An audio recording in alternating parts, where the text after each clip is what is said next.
Assalamualaikum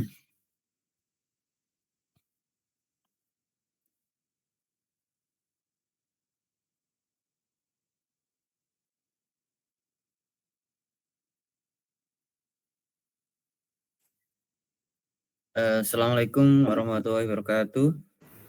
Waalaikumsalam warahmatullahi wabarakatuh. Kita mulai ya. Hari ini materinya tentang teknik hacking, di mana di sini kita akan mempelajari fase-fase hacking secara komplit. Fase-fase itu kalau dilewati, maka kalau sisi pencurinya mudah ketangkap, kalau sisi pemilik atau polisinya dia mudah menangkap. Jadi tergantung sudut pandangnya. Fase ini terdiri dari 5, nanti akan kita pelajari. Baik, sebelum saya lanjutkan, suara saya jelas di sana? Jelas, Pak. Jelas, Pak. Baik. Jelas, Pak. Ini beberapa pengantar. Sebagian dulu pernah saya kemukakan ya. Kita coba review ulang. Ini beberapa istilah yang harus kita pahami di dunia peperangan yang kita adopsi ke dunia security ya. Ini juga bisa kita gunakan untuk strategi marketing, strategi manajemen, dan sebagainya. Pertama adalah kenalilah musuhmu. Ini yang diajarkan Sun Tzu dalam bukunya The Art of War. Kenapa kita harus mengenali musuh ya? Karena dengan mengenali musuh, kekuatan, kelemahan, rintangan atau hambatan, tempat peperangan dan lain-lain akan menyumbang 50% kemenangan. Sun Tzu itu bahkan mengajari kita itu bisa menang tanpa harus berperang. Ya. Kalau kita sudah mengendalikan ini semuanya, strategi ini semuanya, ternyata kita bisa menang tanpa harus berperang. Tetapi seandainya kita harus perang pun, ya paling tidak kita sudah menguasai atau mengantongi 50% kemenangan.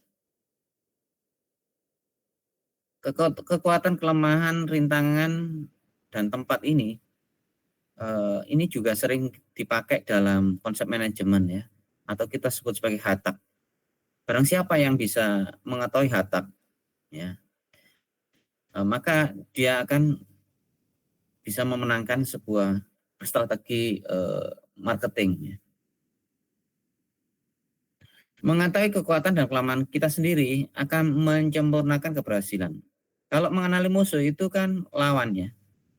Kalau ditambahkan mengenali diri sendiri itu lebih baik lagi. Jadi mengetahui hatak ini tidak hanya musuh saja, tetapi kelemahan kita juga harus kita ketahui. Kelebihan kita itu apa?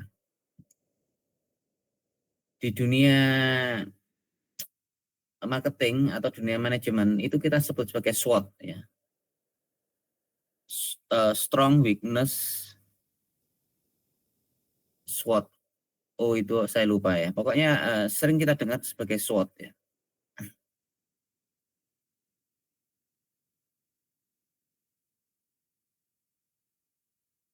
Ada kalanya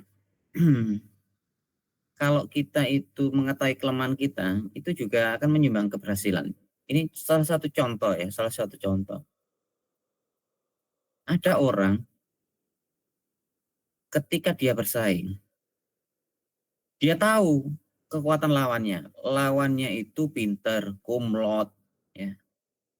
Terus yang ini, yang orang yang paham manajemen, dia tahu kelemahannya dia. Saya itu tidak kumlot, tapi saya pinter organisasi. Jadi ketika kuliah itu temannya itu memang studi oriented sehingga kumlot, ya kan. Tetapi yang orang ini dia itu nggak kumlot karena dia itu banyak ikut organisasi di himpunan dan sebagainya. Sehingga dia tahu kelemahannya. Kelemahannya dia itu adalah IPK-nya jelek dibandingkan temannya. Temannya punya kekuatan yaitu IPK-nya tinggi. Pengetahuannya juga lebih banyak. Maka ketika ada lowongan pekerjaan, kalau dia bersaing langsung dengan temannya itu ya, pada saat itu kalau nggak salah ada lowongan pekerjaan di perbankan, maka dia akan kalah gitu kan. Kalau dia bersaing ngelamar di bank itu kalah, makanya dia menurunkan grade-nya. Biarlah itu posisi memang kelihatannya posisi untuk temanku. Akhirnya dia ngalah, IPK-nya dia jelek, akhirnya dia daftar menjadi dosen, tetapi dosen di luar pulau, karena kalau di luar pulau itu kesempatannya lebih tinggi ya. Dalam perkembangannya, temannya yang di bank tadi, suatu saat itu ada krismon, sehingga dia di PHK. Sedangkan anak yang tadi sudah ngitung SWOT-nya, kelemahannya dia, kelebihan musuhnya, dia jadi dosen. Sampai dia itu sekolah S2, S3, bahkan ke luar negeri. Akhirnya dia berhasil menjadi profesor di kampus di luar Jawa. Ya, ketika sementara teman yang pintar tadi, ketika krismon dia di PHK. Karena dia sudah berumur, ya, ketika di PHK itu nggak ada yang mau merekrut dia lagi. Akhirnya temannya yang kerja di bank tadi, karena dia tahu bahwa kelebihannya dia itu cuma dia pintar di pelajaran, maka dia membuka les-lesan, ya, ngelesi siswa-siswa SMA. Ya. Sedangkan yang tadi yang biasa-biasa saja, yang nggak pintar, malah ngajari mahasiswa, ya, bahkan dia jadi profesor. Nah inilah kadang-kadang strategi itu menentukan hasil akhir. Memang butuh kesabaran sih. Ya. Di awal itu kelihatannya kita itu jelek, tetapi jangka panjangnya ternyata kalau kita ngitung SWOT itu bisa menang dalam jangka panjang. Ini contoh ya, contoh dalam manajemen. Oke, itu just intermezzo. Untuk menangkap pencuri, jadilah pencuri. Maksudnya itu pola pikirnya ya. Jadi kalau Anda mau menangkap pencuri, Anda sebagai polisi, maka belajarlah bagaimana pencuri itu bekerja, bagaimana sindikat itu berjalan. Kenali gerak-gerik pencuri. Pencuri selangkah lebih maju daripada polisi. Di dunia security, virus selangkah lebih maju daripada antivirus. Karena biasanya virus itu lebih dulu muncul dibandingkan antivirus. Dan yakinlah selalu ada orang di luar sana yang lebih cerdas, tahu lebih banyak, dan mempunyai perlengkapan lebih dibandingkan dengan kita. Jadi di luar sana, yakinlah kita itu bukan orang yang terhebat ya, pasti ada yang lebih hebat. Intinya kita diajarkan tidak sombong di sini, supaya kita lebih siap menghadapi musuh yang lebih canggih.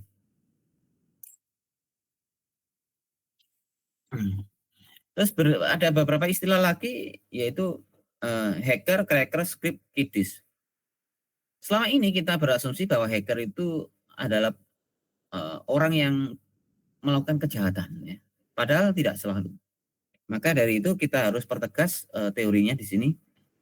Apa itu hacker? Yaitu orang yang suka otak-atik komputer, termasuk bahasa pemrograman seperti assembly, C, dan lain-lain. Jadi orang yang suka tantangan, ngoprek-ngoprek, itu adalah sebenarnya hacker. Lah hacker sendiri itu secara umum dibagi menjadi dua, yaitu black hacker sama white hacker. Black hacker ini contohnya ada cracker, attacker, intruder. Sedangkan white hacker ada analisis security, konsultan security, ethical hacker. Kebanyakan black hacker itu bukan orang komputer, bukan orang-orang yang kuliah di teknik informatika. Karena kalau orang yang teknik informatika, ilmunya itu biasanya digunakan untuk melamar kerja yang masih positif. Ya. Seperti di analisis security, ya, di bagian keamanan sebuah perusahaan dan sebagainya. Karena dia tahu dengan ilmunya itu masih bisa nyari uang di sisi positif. Sedangkan black hacker ini kadang-kadang mereka yang belajaran, kadang-kadang anak SMA ya yang suka menarik ya, dia ingin mencari uang di sisi hackingnya itu. Dan yang campuran dari black hacker dan white hacker adalah grey hat. bermuka dua, yaitu psikopatnya. Ini cukup berbahaya karena dia itu bisa bermuka dua. Kadang dia baik, kadang-kadang dia bisa menjadi jelek.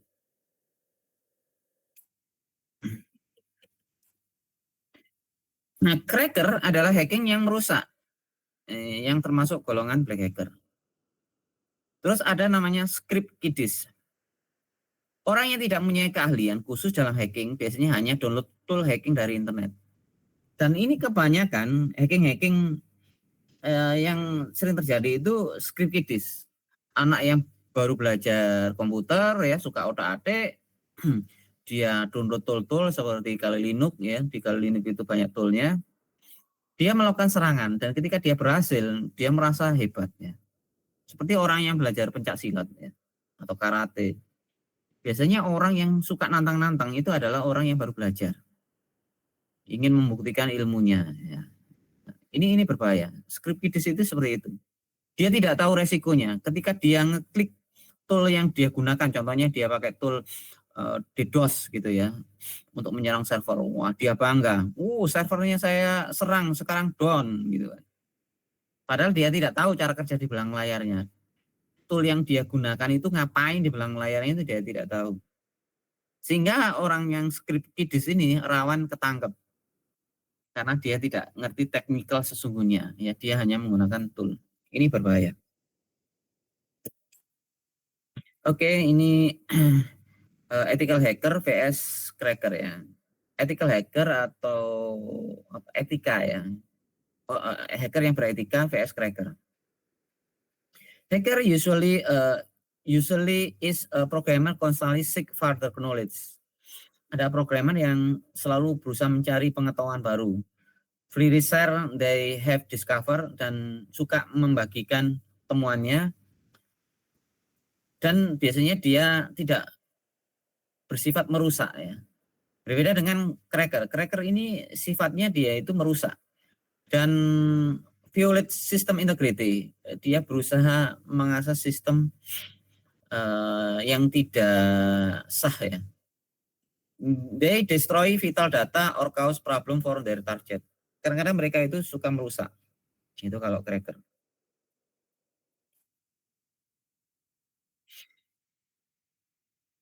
Attacker and objective atau attacker type ya.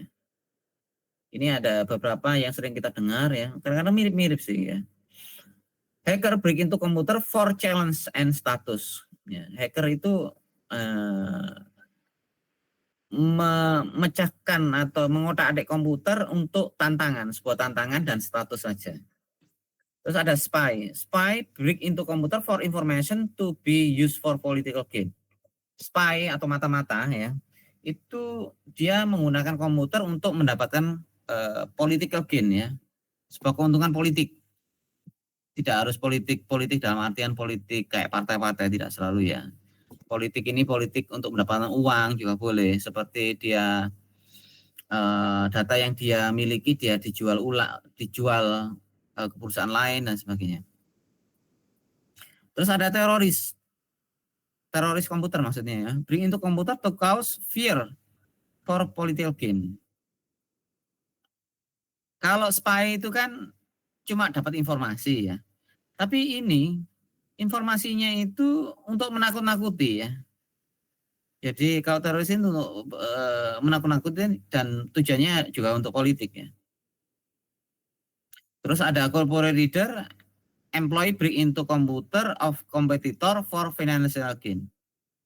Pekerja yang memecahkan komputer kompetitor. Nah, jadi contohnya gini, Shopee sama Tokopedia, ada tim IT nih. Tim IT-nya ini bagaimana menjatuhkan lawan ya. Tokopedia di hack ya sama tim IT-nya Shopee ya, untuk menjatuhkan lawan. Karena dia kalau menyalip Tokopedia agak susah, makanya yang dia lakukan adalah menjatuhkan. Kalau profesional kriminal break into komputer for personal financial gain. Kalau profesional kriminal sama corporate raider ini tujuannya sama, cuma kalau corporate ini dibiayai oleh perusahaan ya. Kalau yang profesional kriminal ini pribadi. Dan yang terakhir adalah vandals. Break into komputer to cause damage. Pokoknya dia intinya ngerusak ya, tidak ada tujuan. Pokoknya dia itu kalau ngerusak itu seneng gitu kan. Servernya down, dia nggak dapat keuntungan dari situ. Ya pokoknya seneng lah. Mamanya dia ada webnya Unesa di device. Oh, seneng, wow web Unesa rek sudah tak device, ya, sekarang down. Ya. Pokoknya dia cuma untuk kesenangan saja. Senang untuk ngerusak. Ya. Kita ke bahasan utama ya sekarang. Fase hacking itu terdiri dari 5, yaitu reconnaissance tahap 1, ada scanning, ada gain access, maintenance access, covering track. Materi hari ini cukup banyak. Biasanya saya pecah jadi 2 pertemuan, tapi karena saya punya target praktikumnya agak banyak, jadi materi hari ini saya harusnya 2 pertemuan saya jadikan 1. Ini ada sekitar 40 slide kalau nggak salah. Makanya saya menerangkannya agak cepat. Apa itu reconnaissance dan seterusnya ini ya, ada bahasannya di belakang.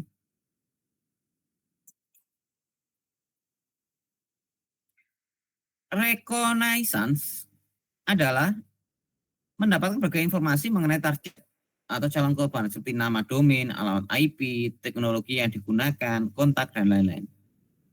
Kalau dianalogikan seorang pencuri, ya dia itu cuma muter-muter ya ke perumahan. Umpamanya ini ada rumah pejabat nih besar. Dia cuma muter-muter. Nah, kira-kira pejabat ini kalau berangkat kerja jam berapa? Ya. Bahasanya itu gambar ya istilahnya. Gambar rumah yang akan dijadikan target itu digambar. Terus di situ itu ada siapa ketika ditinggal kerja? Apakah ada pembantu? Apakah ada orang di dalam dan sebagainya. Pokoknya informasinya didapatkan. Terus kira-kira di situ itu pintunya selain pintu depan, adakah kelemahan-kelemahan yang lain, ya kan? Pintu-pintu yang lain yang bisa dilewati. Ada nggak celah-celah yang bisa dilewati? Pokoknya ini ngumpulkan informasi awal lah ya, reconnaissance. Baru berikutnya scanning. Scanning ini lebih serius. Scanning ini sudah ngetok pintu, ya kan? Yaitu mulai melakukan probing atau penyelidikan terhadap korban untuk mencari lubang security yang bisa dieksploitasi atau sebagai pintu masuk ke sistem tersebut. Di dunia hacking biasanya ini diwakili dengan scanning pod ya. Server ini pod yang terbuka apa saja, service yang jalan itu apa saja. Adakah database kah yang jalan, database MySQL kah, Oracle kah, MS SQL kah, terus nanti di scanning pod apa yang nyala. Biasanya kalau Windows itu punya ciri khas NetBIOS yang nyala ya, dan lain-lain. Nah, setelah scanning dia sudah masuk ya, gain access, mencoba masuki sistem. Berarti dia sudah aksi nih, sudah masuk ke rumahnya, targetnya itu sudah dimasuki, gain access. Setelah berhasil masuk dan dia sudah mendapatkan apa yang dia dapatkan, biasanya dia itu kepingin kalau di situ ternyata menguntungkan ya, ternyata di situ banyak resource atau harta karun yang ada di dalamnya yang bisa dicuri ke depannya, maka dia maintenance access ya, menduplikat kunci lah, membuat backdoor lah ya, agar nanti ketika dia masuk lagi itu tidak kesusahan lagi ya kan? Yaitu mempertahankan akses yang dia dapatkan. Dan yang terakhir yaitu covering track. Menutup jejak log yang ada di firewall, IDS, sistem operasi, aplikasi, dan lain-lain. Itu yang dilakukan hacker atau pencuri ya. Pencuri yang tidak profesional, dia kalau sudah mendapatkan harta yang dia dapatkan, kadang-kadang dia lupa meninggalkan jejak, sidik jarinya ketinggalan lah, sandalnya ketinggalan lah, sepatunya ketinggalan lah. Nah, ini kalau nggak profesional, maka dia akan meninggalkan jejak. Seandainya dia profesional pun ya, dia berusaha menghapus log ya, dia berusaha menghapus log di firewall, dia login jam berapa dan sebagainya dihapusi. Event-event log yang ada di sistem operasi itu dihapusi. Tapi di sisi polisi harusnya juga bisa, meskipun jejak itu dihapus, harusnya bisa mengembalikan dong, ya kan? Jadi sudut polisi dia harusnya meskipun dihapus jejaknya, lognya dihapus, itu harusnya masih bisa dibangkitkan kembali. Namanya digital forensik ya. Kadang-kadang dibiarkan, log dihapus dibiarkan sama polisinya untuk menjebak atau untuk meyakinkan pencurinya bahwa pencurinya itu yakin bahwa dia itu tidak akan ketahuan karena lognya sudah dihapus. Padahal lognya itu sudah di backup, ya. Otosinkronisasi, ternyata lognya itu tidak satu ya. Kopiannya itu kadang-kadang tidak ketahuan. Yang dihapus itu yang utama, backup-nya nggak dihapus. Polisi harus bisa. Atau kalau benar-benar dihapus pun harusnya bisa digital forensik. Tergantung sudut pandangnya ya. Jadi fase 5 itu kalau sisi pencuri juga bisa digunakan, sisi polisi juga bisa digunakan. Fase reconnaissance bertujuan untuk mengetahui gambaran mengenai sistem target termasuk sistem operasi yang digunakan, siapa sysadminnya, perkiraan topologi jaringan, khususnya server-server, ataupun host yang menggunakan alamat IP publik internet. Also, informasi lain yang dipublikasikan. Di fase reconnaissance, sebatas memata-matai atau mengintai.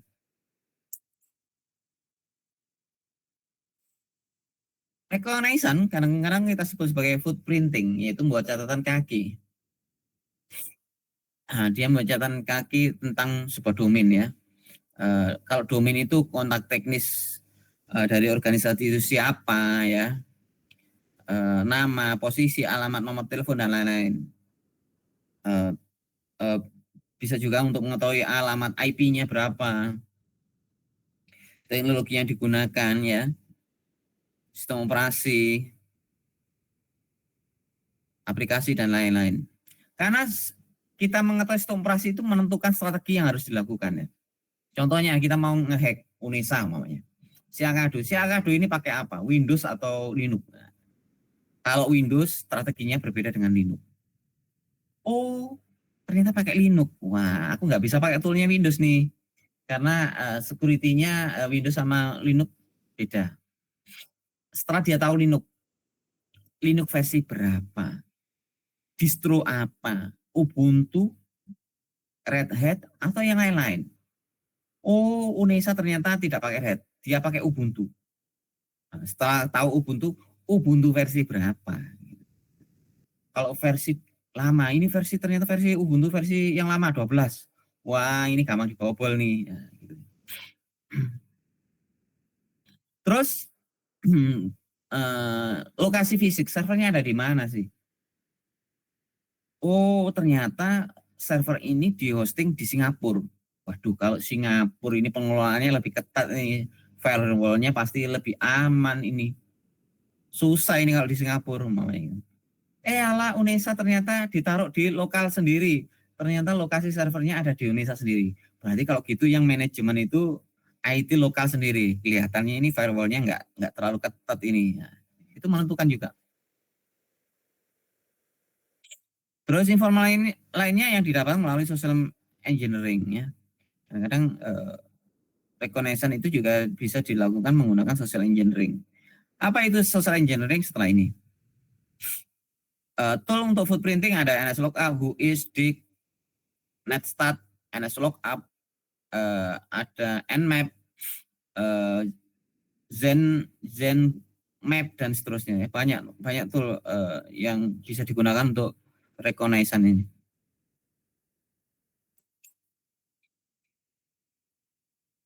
Kita nanti akan praktekkan fase 1 sampai fase 2 ya. Coba kita praktekkan. Kalau fasenya komplit itu butuh tool agak banyak ya. Yang advance aja, nanti kalau Anda yang mau skripsi dan sebagainya dilanjutkan sampai gain access.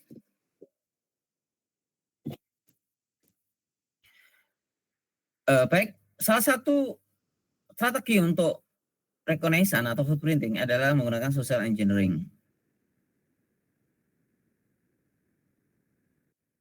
Social engineering adalah seni dan ilmu yang memaksa orang untuk memenuhi harapan Anda. Definisi yang lain, suatu pemanfaatan trik-trik psikologis hacker luar pada seorang user legitimate dari sebuah sistem komputer. Jadi hacker luar atau penyerang ini berusaha mempengaruhi kepada legitimate user ya. Ada user yang legitimate ini dipengaruhi, ya, dipengaruhi mungkin diajak makan-makan atau gimana gitu ya. Pokoknya ini hubungannya manusia dengan manusia. Jadi social engineering ini tidak menggunakan trik pakai tool atau teknik-teknik komputer ya. Dia benar-benar menggunakan memanfaatkan sisi humanisnya ya, sisi manusianya. Ada itu hacker ini kadang-kadang itu mengirimkan seorang perempuan ya yang ngajak makan seorang IT umpamanya ya. Pokoknya kalau sudah dekat ternyata dicari informasi kulik-kulik gitu baru dia dapatkan. Berikutnya yaitu menawarkan informasi yang diperlukan, misalnya sebuah password dari seorang daripada merusak sebuah sistem. Jadi yang dia lakukan untuk menawarkan password itu tidak merusak sistem, tetapi dia menggunakan teknik-teknik sederhana. Kadang itu mungkin dia merayu dan sebagainya. Kalau tujuan social engineering tujuannya sama dengan hacking profesional yang lain, yaitu mendapatkan akses tidak resmi pada suatu sistem atau informasi untuk melakukan penipuan, intrusi jaringan, mata-matai industri, pencurian identitas atau secara sederhana untuk mengganggu sistem atau jaringan. Tujuannya sama ya social engineering, cuma ini menggunakan sisi sosial, sisi humanis.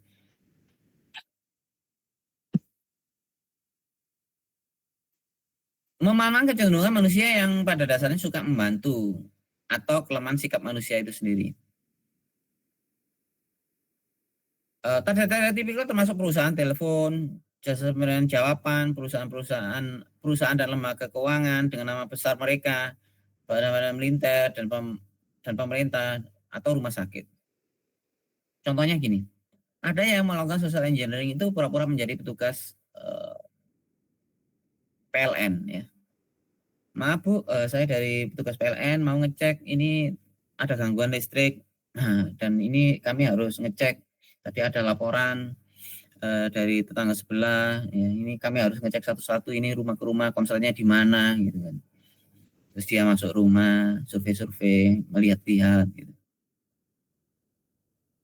Atau juga dia pura-pura menjadi petugas rumah sakit. Telepon ke orang tuanya bahwa anaknya kecelakaan dan sebagainya untuk segera mentransfer ya. Ini adalah bagian dari teknik social engineering.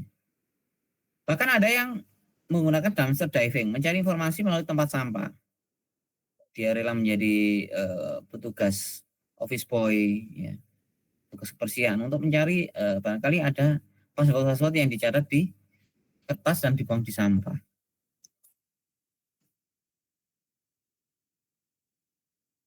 Bentuk social engineering. Ada social engineering pakai telepon ya, atau kita sebut sebagai phone phishing.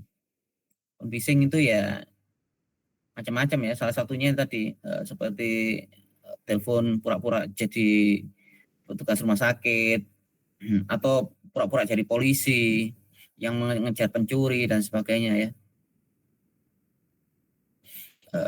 Ada yang berupa diving dumpster, jumlah informasi yang sangat besar bisa dikumpulkan melalui komponen dumpster.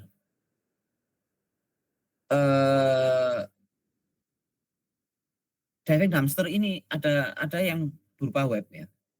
Kadang-kadang itu ada hasil hacking itu dipublish di sebuah web seperti dark web dan sebagainya. Kita itu bisa tahu ya, kebocoran data. Contohnya kebocoran data Tokopedia, user dan passwordnya Tokopedia itu disebar umpamanya. atau datanya imigrasi, ya, nomor KTP, foto KTP dan sebagainya itu ketika mereka sudah kehack kadang-kadang disebarkan ya melalui perusahaan-perusahaan diving dumpster. Yang cukup terkenal itu dark web ya. Berikutnya social engineering online. Internet adalah lahan subur bagi para social engineer yang ingin mendapatkan password. Berpura-pura menjadi admin atau jaringan, mengirim email melalui jaringan dan meminta password seorang user. Sering kadang-kadang itu kita itu dapat email password Anda sudah expired dan sudah ketahuan atau sudah terpublish di internet. Mohon Anda mereset dengan mengklik link berikut. Setelah diklik, ternyata memang dia itu seakan-akan mengarahkan untuk reset password. Disuruh ngisikan password lama dan password baru ya. Padahal password lamanya itu yang dia inginkan ya. Setelah di reset ya nggak reset ya, password lamanya ketahuan ya. Seperti itu. Ada teknik social engineering yang lain yaitu persuasi. Sasaran utamanya adalah bentuk meyakinkan orang untuk memberikan informasi yang sensitif. Ya, ini melalui hipnotis dan lain-lain. Ada yang menggunakan reverse social engineering, yaitu sabotase iklan dan existing bentuk-bentuk bantuan. Ya. Oke, ini tadi fase 1 ya, masih kan fase 1 segitu banyaknya. Sekarang fase scanning. Bertujuan untuk melakukan identifikasi port yang open dan service yang digunakan. Fase scanning ini sudah mulai mengetuk pintu secara langsung ya, ngetok pintu. Tapi setelah ngetok pintu ternyata bisa saja dia lari. Tidak pernah benar-benar bertamu. Ya. Contohnya ini ada port scanning, sync flood dan sebagainya.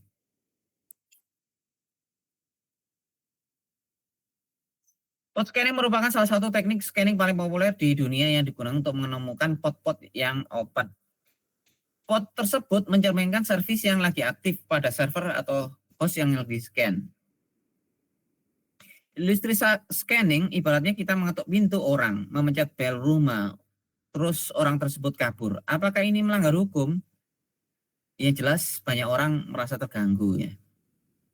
Perusahaan-perusahaan besar ketika server mereka itu di scanning, maka mereka langsung IDS-nya mendeteksi dan ini dianggap sebagai gangguan awal. Ya. Tapi kalau Anda punya server dan servernya itu perusahaan kecil, kadang-kadang don't care terhadap scanning. Paling orang iseng gitu kan. Tapi kalau perusahaan besar ini merupakan tanda-tanda awal, tanda-tanda awal hacking akan dimulai. Gitu. Makanya Unesa itu servernya itu pingnya dimatikan. Kalau Anda ngeping ke server-server Unesa itu SMP-nya dimatikan ya, nggak boleh ngeping. Paket pingnya di drop. Nanti kita akan coba praktekkan tapi nggak hari ini. Terkait praktek ngedrop firewall, menggunakan firewall ya di materi firewall nanti. Port scanning adalah proses koneksi ke port-port TCP atau UDP pada host yang menjadi target untuk menentukan service apa yang sedang berjalan. Service apa yang sedang berjalan itu listening. Dengan mengidentifikasi port-port yang listening ini, kita dapat menentukan jenis aplikasi dan sistem operasi apa saja yang digunakan pada host tersebut. Service yang dalam saus listening ini memungkinkan orang yang tidak berhak menerobos ke dalam suatu host. Contoh ya, ini milik saya coba cek port apa saja yang nyala. Saya menggunakan netstat. Kalau untuk komputer lokal itu kita menggunakan netstat. Netstat min A. Ini port MySQL saya lagi opening nih. Terus 445 juga opening. Di komputer kita ya, komputer saya ini saya netstat. Berarti di komputer saya ini MySQL-nya lagi jalan. Kalau saya coba saya stop gimana hasilnya ya? MySQL-nya saya stop. Di service. Apakah 3306 itu masih jalan atau tidak? MySQL running kita stop. Oke, kita coba deteksi ulang. Netstat min A. Nah, ini 3306-nya nggak listening ya, nggak ada. Nah, berarti MySQL saya tidak jalan. Ini contoh ya. Kalau di lokal kita bisa ngecek diri kita atau server kita itu dengan Netstat. Tapi kalau kita ngecek ke komputer lain itu tidak pakai Netstat, tapi Netmap ya. Contohnya saya Netmap ini ya, saya coba Netmap.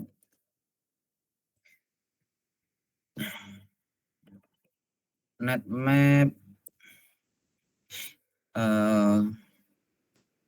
apa ya? GreenLab Unesa Saidi. Bisa nggak ya? Coba. Netmap, Nmap bukan Netmap, Nmap.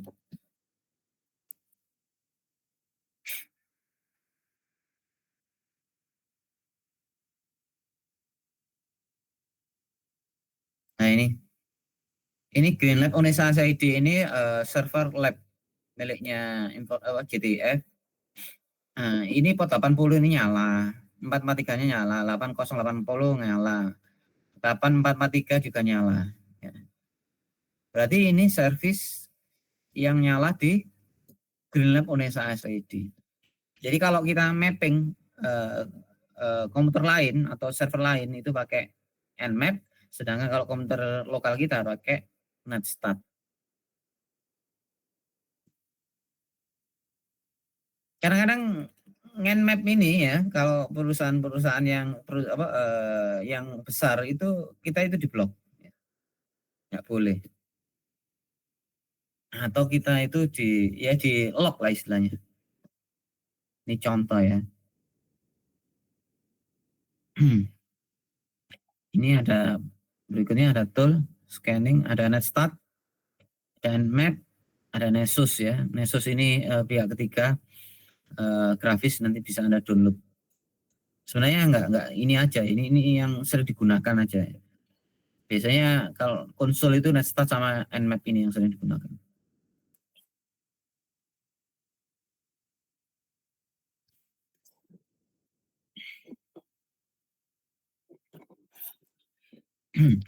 Ini server, ada klien, ya. Ada klien, ini ada server. Ya. Dia melewati firewall. Dia akan ini deteksi ini traffic yang lewat. Ada traffic yang mencurigakan enggak? Firewall itu merupakan satu kesatuan ya, nama generik. Ada bagian firewall itu namanya IDS, Intrusion Detection System. Dia mendeteksi apakah ada traffic yang mencurigakan. Ternyata dia itu komunikasi dengan Google port 80 atau 443. Dia trafficnya kok sering sekali dan mencurigakan. Maka firewall atau IDS ini bisa mendeteksi. Seperti itu ya. Karena trafficnya melewati firewall. Rule antara orang luar dengan orang dalam, contohnya di sini ada sysadmin ya, sysadminnya Google. Maka rule untuk mengakses ke server ini berbeda dengan orang luar. Ya. Inilah yang kita sebut kemarin itu sebagai DMZ, demilitary zone. Pokoknya intinya rule intranet sama orang luar itu berbeda. Ini tinjauan OSI layer, port itu ada di transport layer ya. Port itu ada di layer keempat. Di mana layer 4 itu ada dua, yaitu TCP sama UDP. Ini pernah kita bahas di Jarcom ya. Kita cuma review sedikit. Bahwa port itu jumlahnya itu ada 65.000 sekian. Jadi pintunya komputer itu ya, ada yang tanya? Halo? Tadi ada yang present? Sepertinya kepencet, Pak. Oke. Ini potnya ada 65.000 ya. Jadi jumlah pintu dari komputer itu 65.000. di mana ada namanya well known port, ini tidak ada yang memiliki, ini adalah dimiliki bersama, contohnya 80 itu HTTPS, 443 itu 80 HTTP, ini HTTPS, 21 adalah FTP dan seterusnya. Terus berikutnya adalah register port. Ini adalah milik perusahaan, contohnya 3306, miliknya MySQL. Terus 14 berapa saya lupa, 1436 atau apa. Ini MS SQL Server miliknya Microsoft. Terus 3383, ini RDP Remote Desktop miliknya Microsoft dan seterusnya. Dan ada yang dinamik. Dinamik ini bebas ya.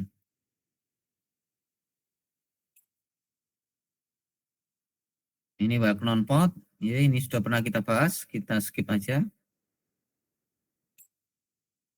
Ini yang register port. Dan ada dynamic port. Dynamic port ini berarti yang bebas, tidak ada yang memiliki.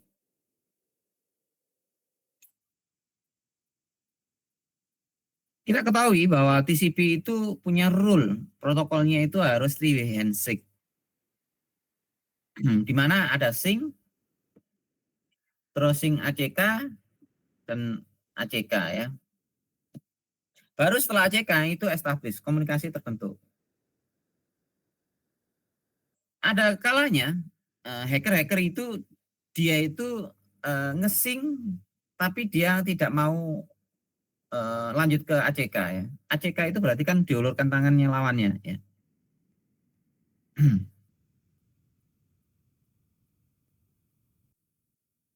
Nah, konsep inilah yang dipakai untuk scanning. Nanti scanning itu macam-macam ya, scan.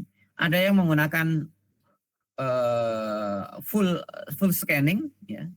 Full scanning berarti dia menggunakan three-way handshake, ada yang half scanning dan ada yang still scanning.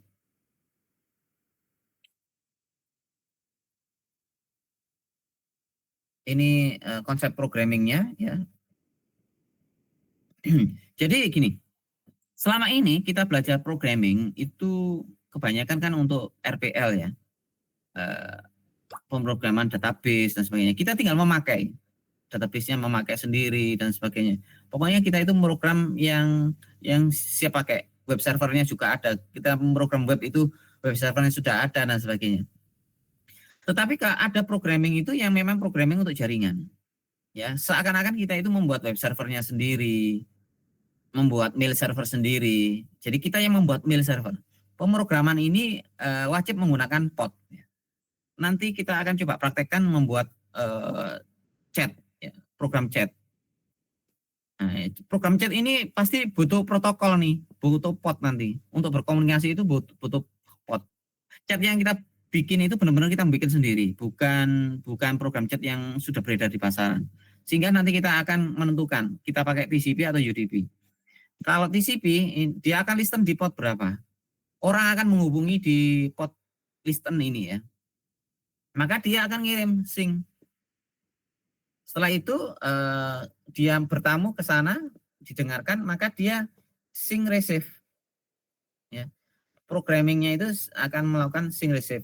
Setelah itu dia melakukan ACK, oke, saya siap berkomunikasi, maka setelah itu establish.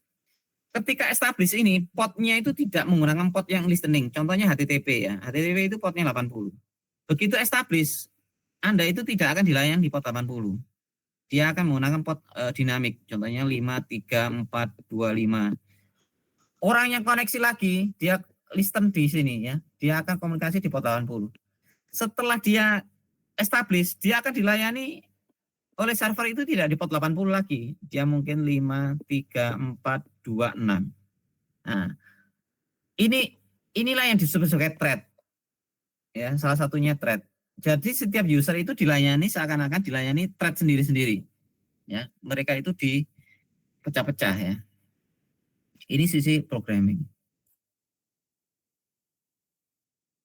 Nah, ini teknik scanning. Ada open scanning, ini pakai full TCP. Terus ini half berarti tidak lengkap, not complete, dan ada yang still diam-diam ya. Kalau kepengen akurat ya Anda harus pakai open scanning. Pasti berhasil itu.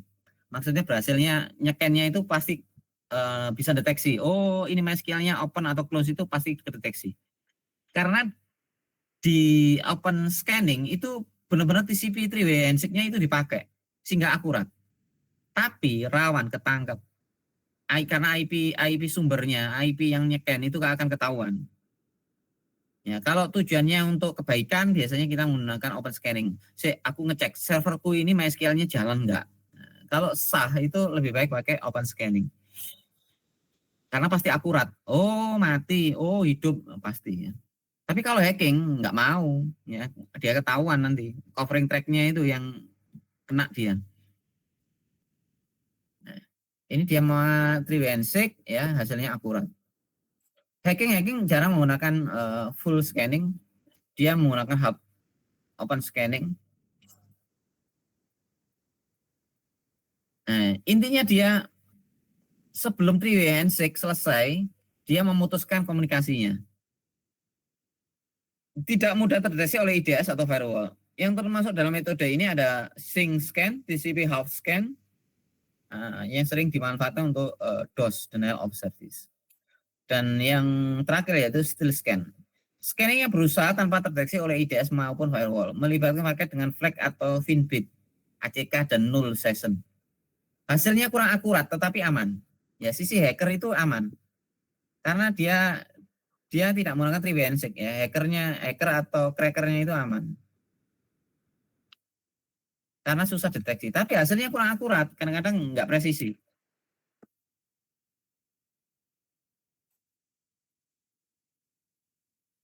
Bagaimana mengatasi port scanning? Implementasi stateful pakai filtering firewall. Jadi mewajibkan semuanya harus pakai 3-way handshake. Kalau nggak 3-way handshake, dia ditolak. Atau block port yang tidak digunakan dengan mematikan service. Contohnya, oh ini SSL nggak pernah diakses kok. Ngapain saya nyalakan gitu kan. SSL-nya nggak pernah diremote. Matikan saja. HTTP-nya nggak pernah dipakai. Yang sering dipakai apa? Cuma FTP. Nah, berarti yang lainnya harus dimatikan. Atau kalau dipakai, ya paksa pakai VPN ya. Jangan apa istilahnya membuka port itu ke arah publik. Dia dibuka kalau pakai VPN. Tapi kalau nggak pakai VPN, portnya mati. Itu nanti masalah kebijakan firewall-nya. Filter pakai SMP tipe 3 dan 8. Nah, ini difilter ya. Seingat saya UNESA itu SMP-nya dimatikan ya. Kita cek ya, apakah masih mati atau enggak. Kalau zaman dulu ini dimatikan. Kita cek ya, apakah replay atau tidak. Syakadu UNESA AC ID. Aduh, sekarang replay. Zaman saya dulu saya matikan ini, semuanya saya matikan. Ini replay ini berarti yang megang IT-nya sekarang nggak terlalu diperhatikan ini. Ini pingnya tembus ini. Ini benar-benar IP miliknya UNESA ini, ketahuan ini. Dia masih bisa di-ping. Dulu ini nggak bisa di-ping, harus pakai VPN dulu baru bisa ping. Coba yang lain selain Syakadu. Apa ya? Syakadu SIM LPPM. Nah, sekarang buka semuanya ini. Ya, ini salah satu kelemahan ya. Biasanya kalau server-server yang baik itu nggak mau di-ping, dia di-block. Oke ya, kita lanjutkan.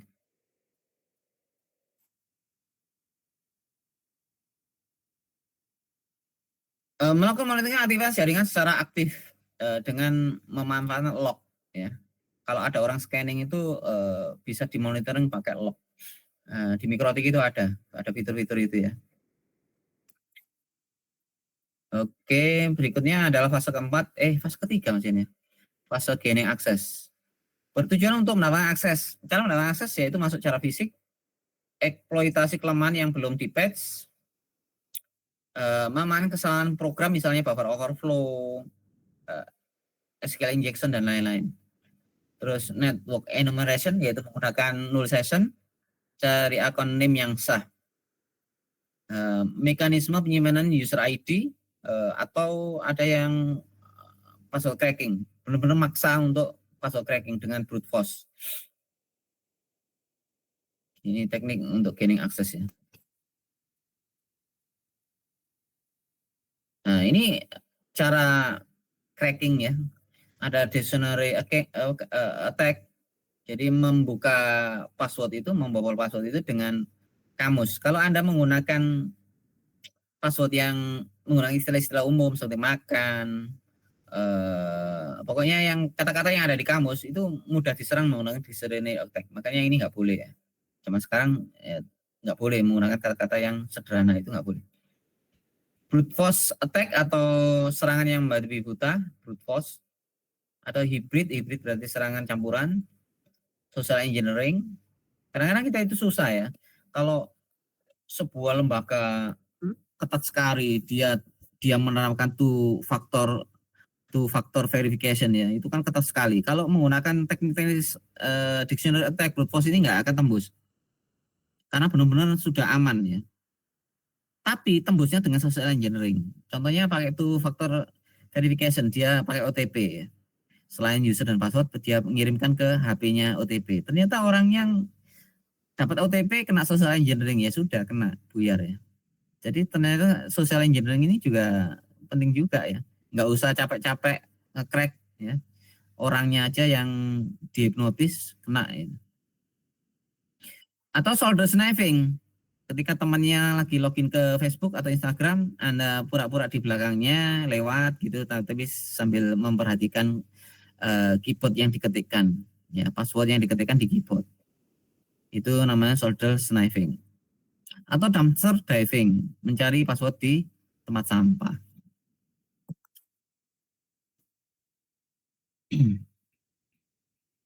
Apa karakter password yang lemah? Yaitu panjang kurang 8 karakter, menggunakan kata-kata yang gampang ditebak, menggunakan kata-kata yang ada dalam kamus, menggunakan nama-nama umum, misal nama istri, nama anak, nama pacar, tanggal lahir, nomor telepon, atau informasi personal yang lainnya yang mudah ditebak ya.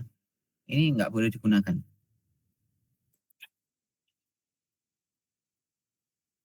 Asumsi tentang password.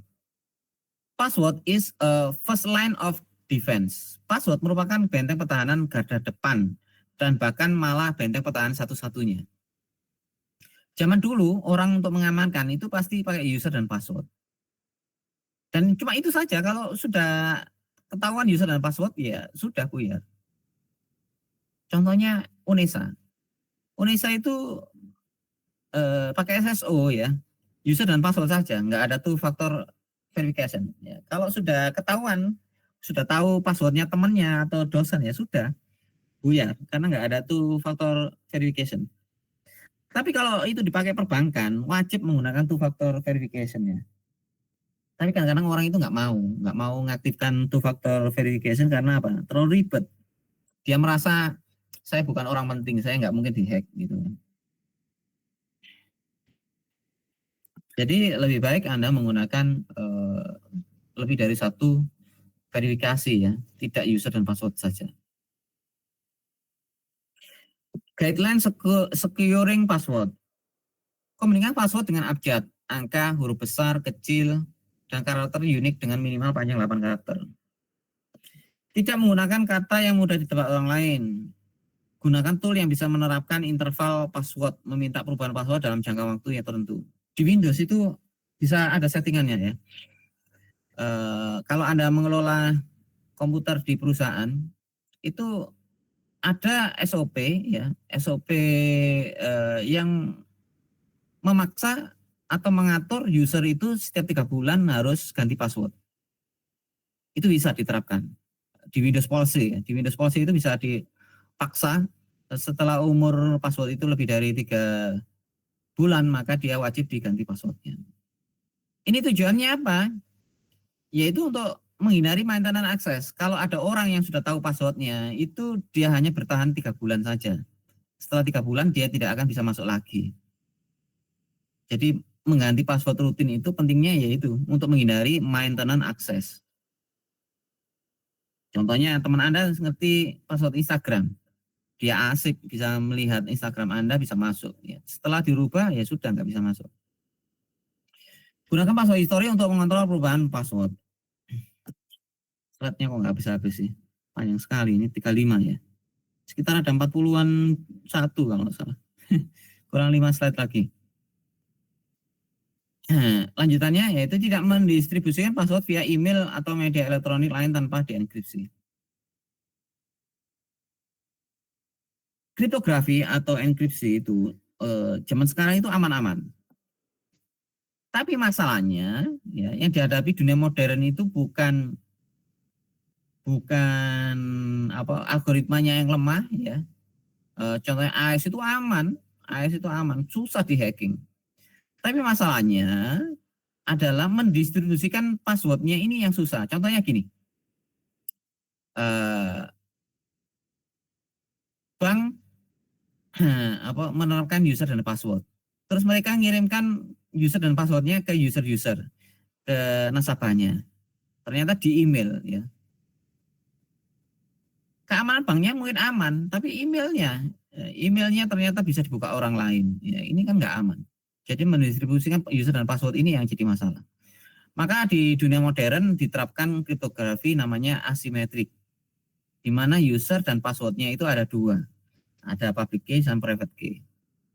Nah, ini untuk menghindari kesulitan distribusi user dan password. Itu akan kita bahas di pertemuan bab materi kriptografi ya. Tidak memberikan password ke orang sembarangan. Tidak menuliskan password pada media kertas maupun elektronik tanpa proteksi. Dan yang terakhir yaitu edukasi user tentang security. User harus tahu tentang pentingnya menyimpan password. Jangan sembarangan menulis user dan password email di kertas yang ditempel di komputer dan sebagainya. Ini perlu diedukasi.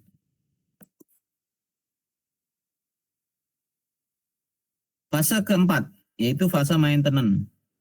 Hacker berusaha meletakkan akses yang telah dia dapatkan. Caranya yaitu membuat backdoor, rootkit, duplicate user, dan lain-lain.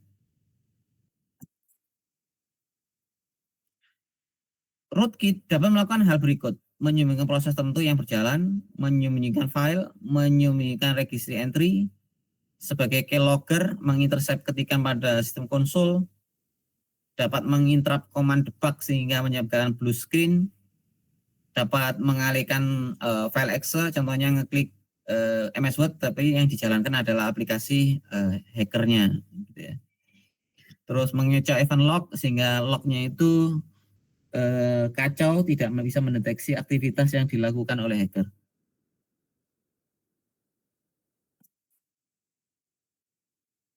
Macam-macam rootkit.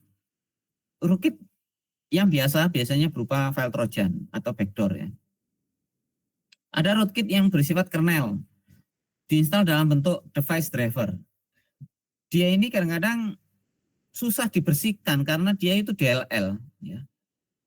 Jadi kayak mirip DLL-nya Windows. Kalau dihapus OS Windows-nya akan mati. Kenapa? Karena DLL-nya ini dibutuhkan sama Windows gitu. Cuma DLL-nya ini sudah dimodifikasi. Sehingga susah membersihkannya karena buah si malakama. Ketika dia dihapus ternyata Windows-nya jadi down. Gitu ya. Dan yang terakhir yaitu fase covering track. Merupakan tahapan akhir yang bertujuan untuk menutupi jejak dengan menghilangkan barang bukti. Mengecoh bahkan menghapus event viewer Windows dan event log antivirus. Contoh di Mikrotik, itu kalau kita diserang itu pasti ada lognya. Dan hacker bisa saja menghapus log tersebut. Untuk mengatasi hacker tidak bisa menghapus log, maka biasanya orang-orang itu memindahkan log yang ada di Mikrotik ke syslog di luar ya. Sehingga kalau ada orang yang hacker yang bisa masuk ke router Mikrotik, dia nggak bisa menghapus karena apa? Lognya itu dilempar keluar. Gitu ya. Pakai syslog.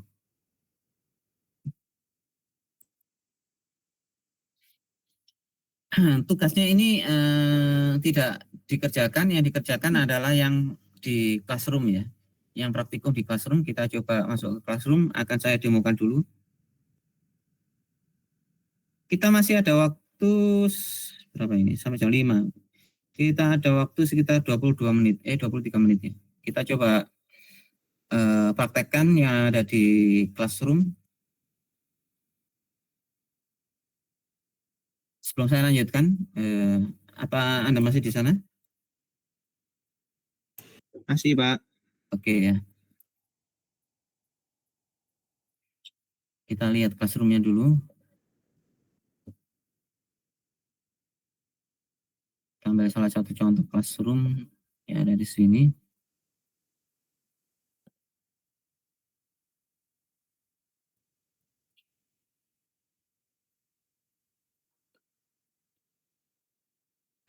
Ini ada 2 praktikum, praktikum reconnaissance. Pertama, praktikum reconnaissance. Jalankan link web Whois ya, berikut untuk mengetahui pemiliknya ya. Silakan Whois minimal 3 web yang Anda familiar dengannya dan cari info tentang web tersebut. Dulu itu Whois ini cukup lengkap ya. Siapa pemiliknya, siapa kontak nomor telepon yang bisa dihubungi ya, dan sebagainya. Namun zaman sekarang karena banyak komplain, Whois ini informasinya nggak selengkap zaman dulu. Kalau dulu itu lengkap, kantornya di mana, alamatnya di mana, email dari sysadminnya itu siapa, itu ketahuan semuanya. Sekarang kita lihat zaman sekarang yang bisa dibuka apa saja. Kita coba UNESA ya, UNESA CID.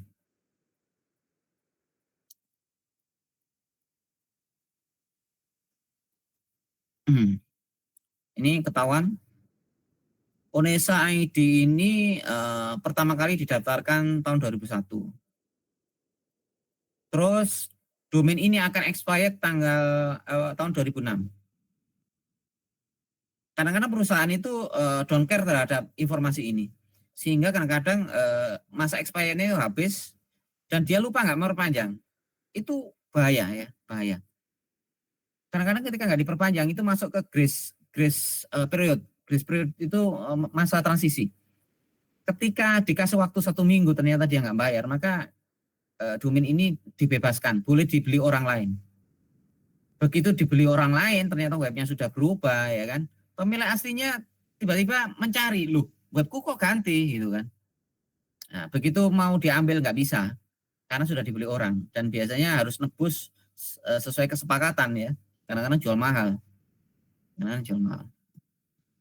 Dan update terakhir dia memperpanjang itu tahun 2024. Server transfer prohibited ini berarti domain ini di lock, tidak boleh ditransfer ke register yang lain, registrar. Nah, ini name servernya yaitu pakai Cameleo Cloudflare ya.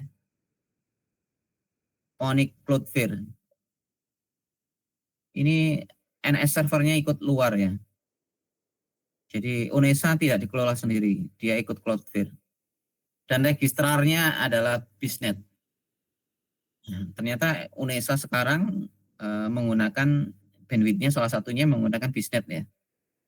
Nah, ini dia di registrarnya dikasihkan Biznet. Zaman dulu ditaruh di Indosat ya, karena dulu suppliernya itu Indosat sama Telkom. Kalau sekarang sudah dipindahkan Biznet karena mungkin ISP-nya sudah pindah ke sini. Nah, informasi yang lain, apalagi ya? Ini nggak terlalu lengkap ini. Kalau dulu itu ketahuan siapa PIC-nya, emailnya yang bisa dihubungi dan sebagainya. Sekarang nggak ada. Ini contoh UNESA. Kita cek sekarang ITS ya. ITS AC ID.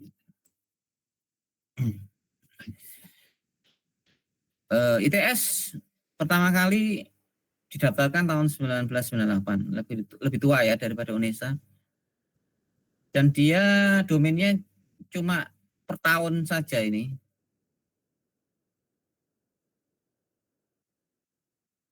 Ini mau habis ini ya, bulan 10. Name servernya dia dikelola sendiri, pakai NS1 ITS, Olympus ITS, Salwa ITS.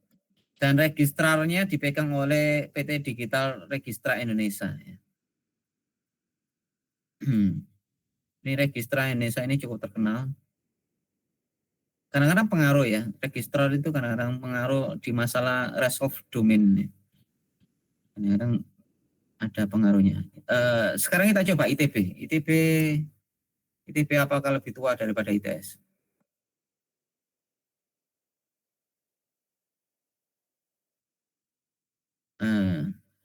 ITB tahun 1995 ya. Sesuai ini, sesuai internet masuk Indonesia ya. Internet masuk Indonesia itu kan tahun 93 sampai 95. Tapi benar-benar booming itu 95 ya. Ini ITB termasuk awal-awal ini. 1995 ini termasuk awal. Dia mendapatkan domain itu ya hampir bersamaan dengan internet masuk Indonesia. Coba kita cek yang lain ya, UNER. UNER ACID.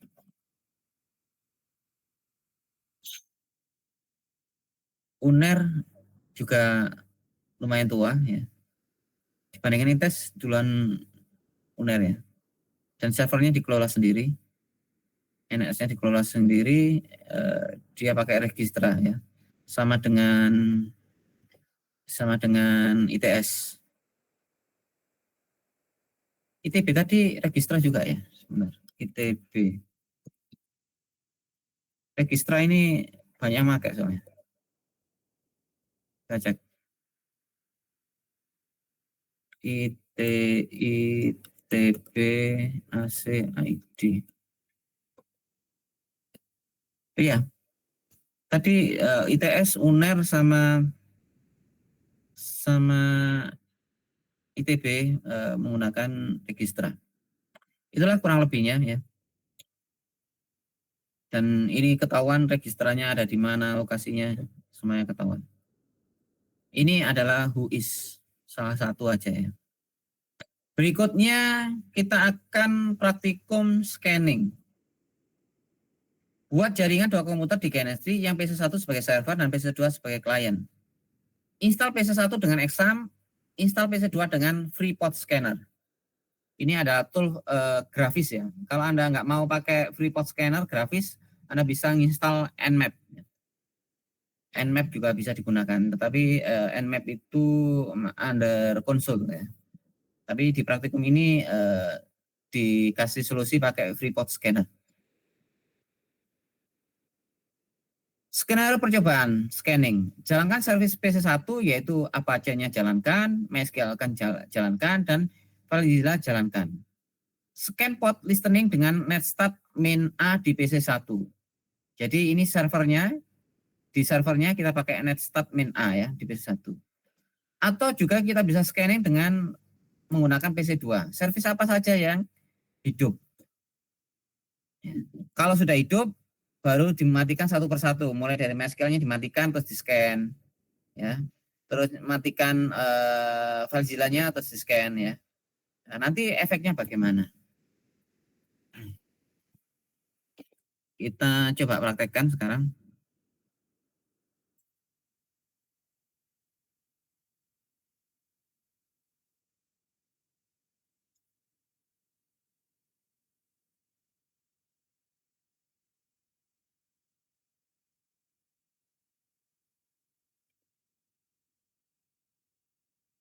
Ini saya tadi membuat cuma ini error.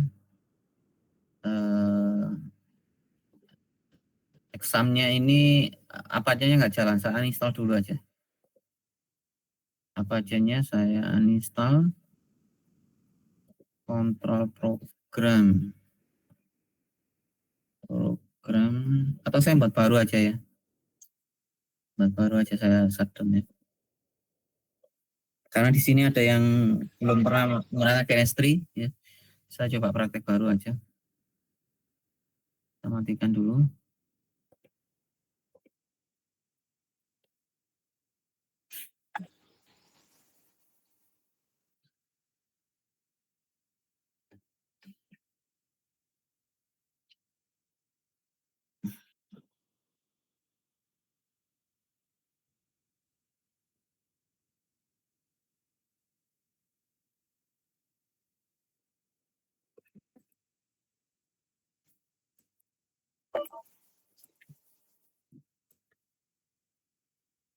Kita buat 2 PC.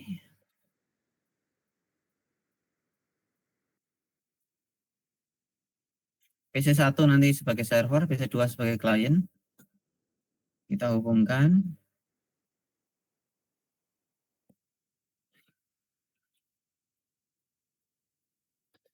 Kita start.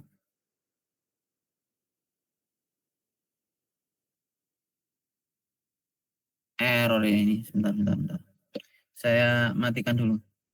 Ini error, VirtualBox saya error. Saya tutup dulu chemistry-nya.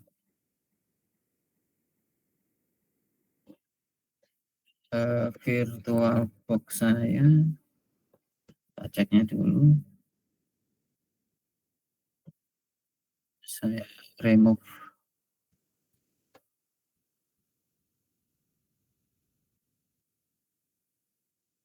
Oke, kita buka chemistry.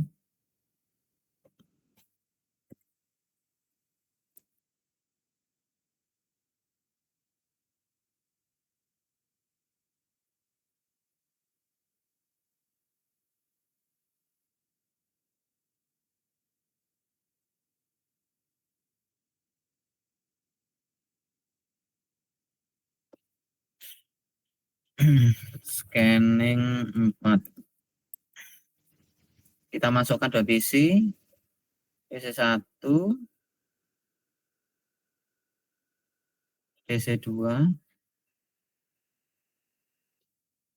Kita sambungkan.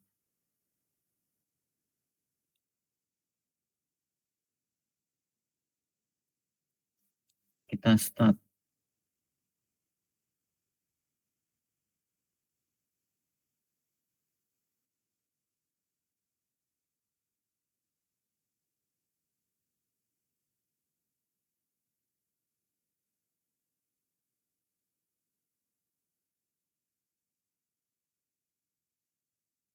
Sambil menunggu ini start ya, Anda harus nyiapkan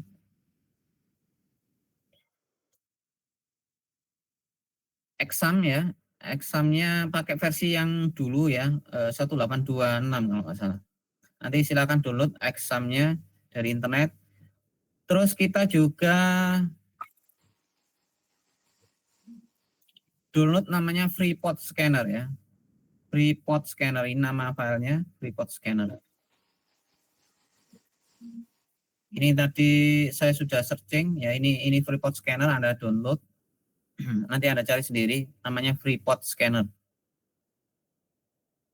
Dan exam. Oke, ini masih running, masih belum selesai. Kita tunggu dulu.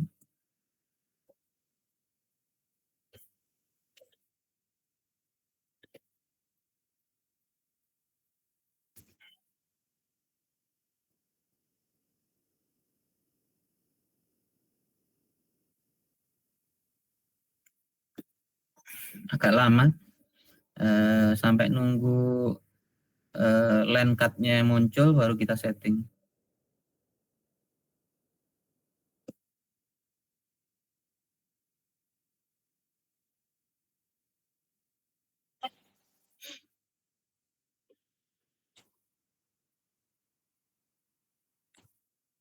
Ini PC1 kita ganti IP-nya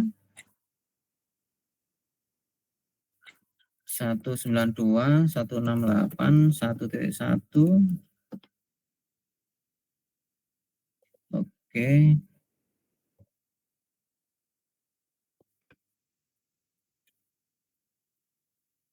Kita ganti IP-nya 192.168.1.2. Oke.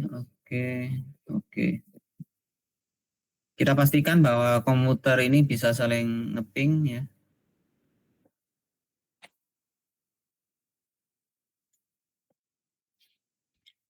Ping 192.168.1.1. Sudah replay? Oke. Di PC1 kita install exam ya. Kita sudah download, tinggal drag and drop examnya ya. Examnya di PC1 kita drag ke sini. Kita install.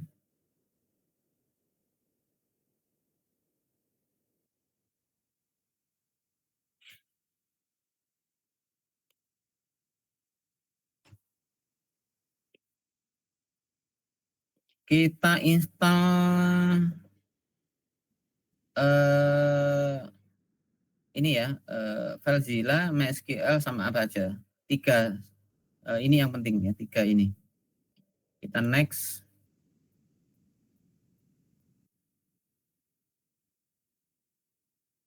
Sambil menunggu ini selesai install, kita install FreePod Scanner di PC2.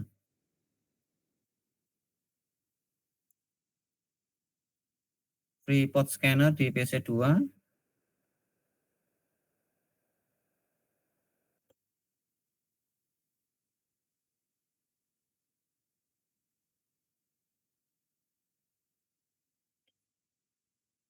Oke, kita tunggu dulu. PC1-nya sudah selesai. Kok masih install belum?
Agak lama ya installnya.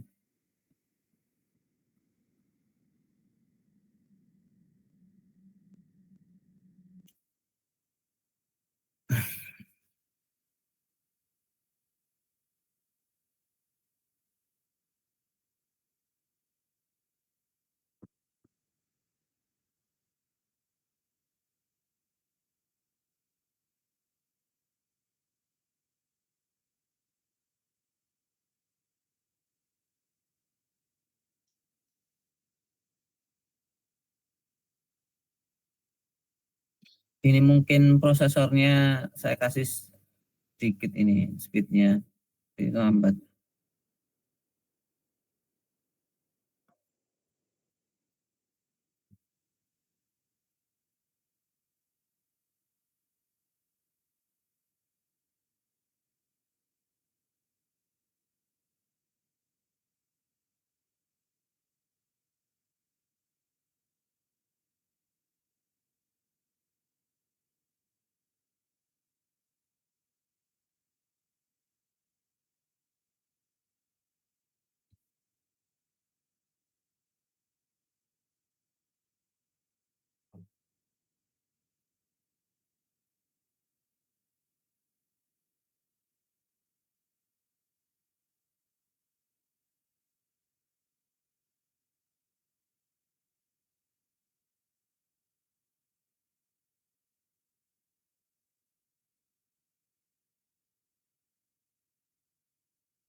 Misalnya lebih dari 5 menit ya.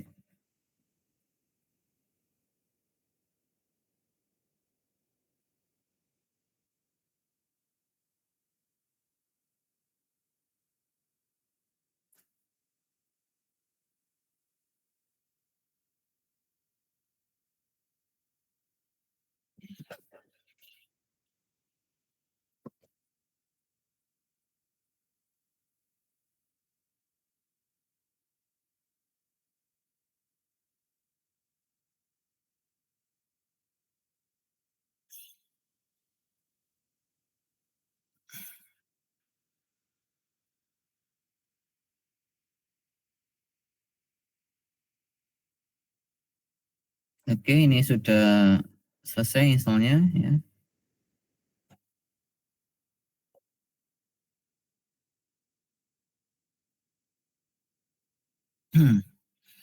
Sekarang kita scan ya, sebelum nyala ini ya. 1.1 servisnya ada apa aja itu 80 ya. Terus MySQL itu 3306 dan Filezilla itu port 21 atau FTP ya. Kita scan. Port 21 mati, 80 mati, 3306 mati. Sekarang kita start apa acanya.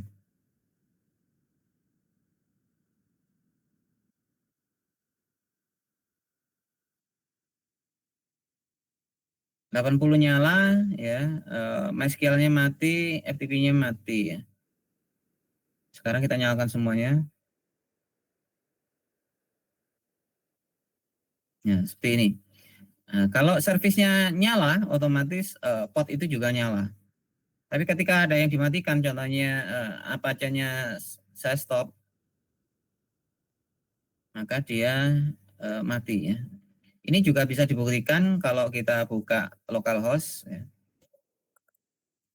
Localhost tidak ada respon. Tetapi kalau Apache-nya kita jalankan, di mana portnya terbuka, maka kalau diakses itu aplikasinya jalan. Nah, seperti ini. Kadang-kadang kita itu ngecek server kita itu jalan atau tidak. Ya, salah satu tool yang digunakan tidak hanya pakai browser kayak gini ngeceknya ya. Yang paling akurat adalah pakai port scanner. Saya install SSH, jalan enggak ya SSH saya ini? Berhasil enggak ya? Ngeceknya ya harus pakai scan port gini ya. Oh, SSH port 822. Cek dia open atau tidak. Kalau open berarti ya harusnya normal. Tapi kok saya nggak bisa masuk? Mungkin user dan passwordnya yang salah. Tetapi secara service dia harusnya sudah jalan. Kira-kira itu yang Anda praktekkan ya. Sementara kita seperti ini, nanti kalau kita sudah firewall, bagaimana ngeblok ngeblok port supaya tidak bisa kelihatan dari luar, tapi masih bisa dibuka lewat VPN dan sebagainya, itu nanti ketika kita belajar firewall ya. Ini adalah permulaan saja. Dan sekarang sudah pas jam 5 ya. Untuk sementara ini tidak ada tanya jawab karena waktunya sudah habis. Nanti silakan Anda praktekkan materi praktikum hari ini. Serasa cukup? Ada tanggapan dulu sebelum saya tutup? Cukup ya? Cukup, Pak. Oke. Silakan nanti dipraktekkan dan dikumpulkan maksimal 1 minggu dari hari sekarang. Terima kasih. Assalamualaikum warahmatullahi wabarakatuh. Waalaikumsalam warahmatullahi wabarakatuh. Terima kasih, Pak.